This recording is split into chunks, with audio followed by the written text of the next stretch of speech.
What's up, Wolfpack, and welcome back to the Wolves Den. As always, my name is Michael. Today we'll be talking about an anime that, throughout watching, I had a bit of a love-hate relationship with. And that anime is called Fire Force. Anime is an important part of our culture! Oh, look at him rumble! He's gonna burst a bubble because I dissed his fire! Alright guys, let's jump right in with a little bit of a breakdance. Breakdown. Sorry about that. Yes, I had a bit of a brain fart. I'm sorry.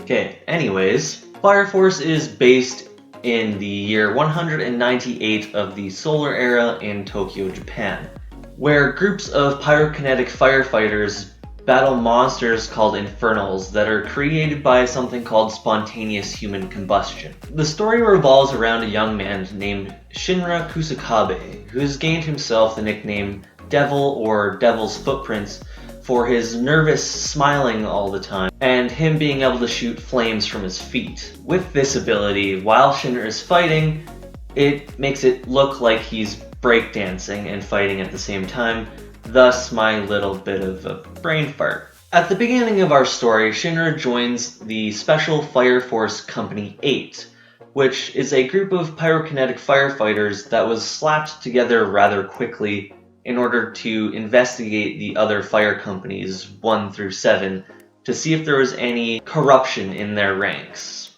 as well as investigate spontaneous human combustion and find a way to stop the infernals once and for all.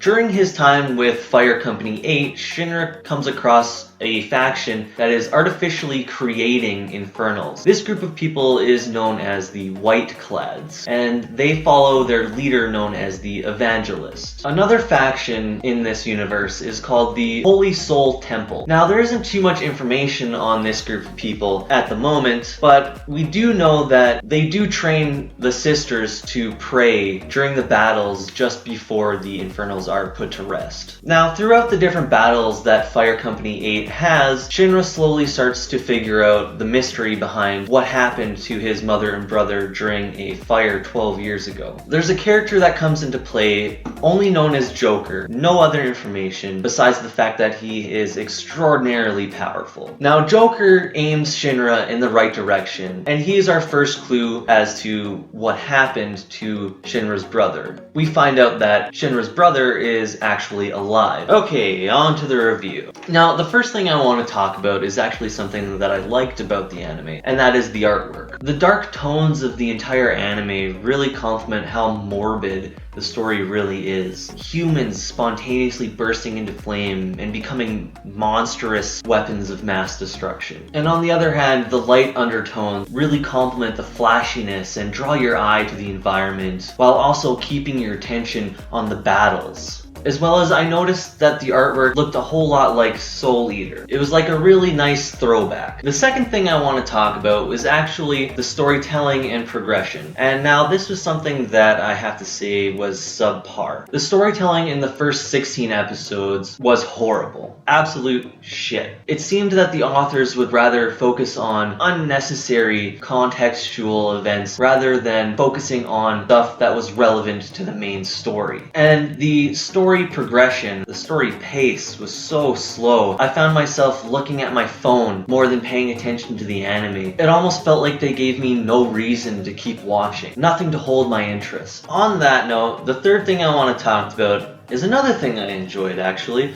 It was the character building and the character design. Now, this is really the only thing that kept my attention. The wacky characters and the battles. You never really knew what you were going to get with these characters. Their personalities ranged from somebody totally deranged that thought everybody was beneath them to somebody who would help anybody at the drop of a hat with no reason why. The few flashbacks that they actually had probably told the most about each character. It ranged from stories of sadness to stories of self-realization. The only thing I have to say is they didn't do a very good job of the female characters. I quite enjoyed watching all these characters talk to each other and watch everything unfold because you never really knew what was going to happen next with them. They were just so different. even down to the flames that they use. No flame was ever the same. With how many characters can use this pyrokinetic ability, and you never once come across a character that can use the same ability as somebody else, flames never come out the same spot as anybody else. It's always different. The fourth thing I want to talk about is Shinra. Shinra has his ups and downs. The one thing that I don't know if I can get past though is his strange quirk to give himself a hero name during a battle. Now, I understand that these hero names are contextual to each battle and kind of show his feelings towards the person he's fighting and show that he wants to help them in some way. I just feel like the authors could have used a better way for Shinra to get his feelings across, because these names that he comes up with for himself are so stupid that they pull away from the tenseness of the battle, and it just makes everything feel childish. On the upside, unlike most shonen anime, Shinra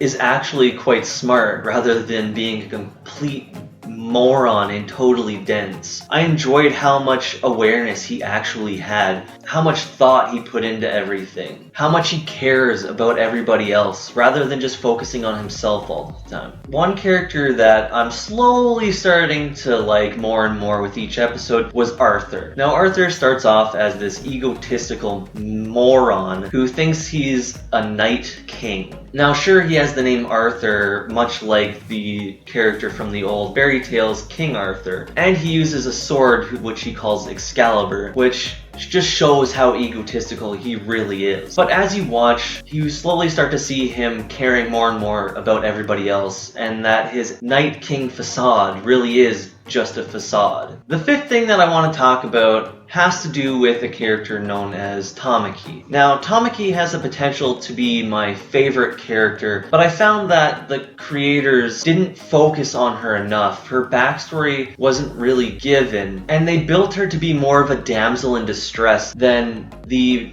powerful, independent character that I believe she can be. Perfect example of this is a scene where Tamaki is fighting to protect Iris, and instead of actually fighting, she beats the character by losing all of her clothes. The creators gave her a power known as the Lucky Lecture Lure, which is supposed to be used as comic relief throughout the show, but they use it at the most inopportune times. Now, for a little bit of context, the Lucky Lecture Lure is an ability that she has where she stumbles clumsily and then poof, loses all of her clothes.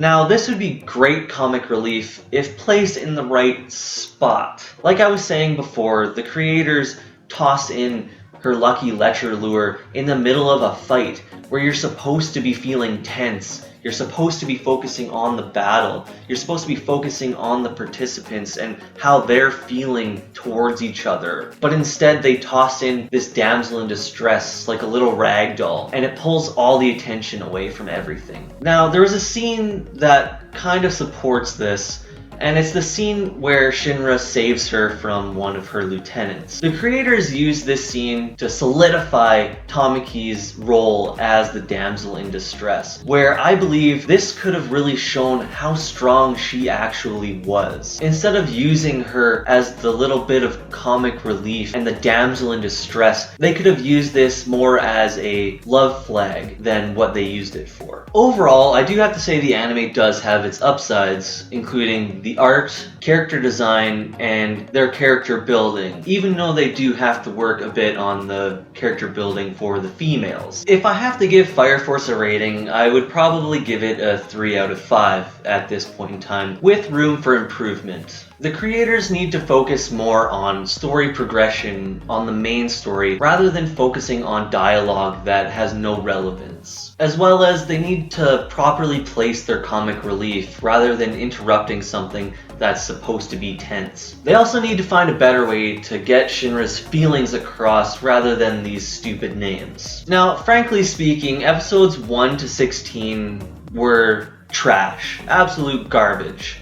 But episodes 17 to 20 were fantastic and they really got my attention. The storytelling got much, much better. That being said, I am going to recommend Fire Force. It's not a terrible anime, and that's coming from someone who absolutely hates shonen anime. And I do plan on watching more episodes as they come out. If you've watched Fire Force, why not tell me what your favorite part was, or what part you hated the most, or what you think might need to be changed. And for those of you who haven't seen Fire Force, tell me what you're expecting from it. Well, that's it for today's video, guys. Leave a like, don't forget to comment, tell me what anime you want me to review next. And if you want to become part of the Wolf Pack, slash that subscribe button. This is the Wolf's Den, signing off.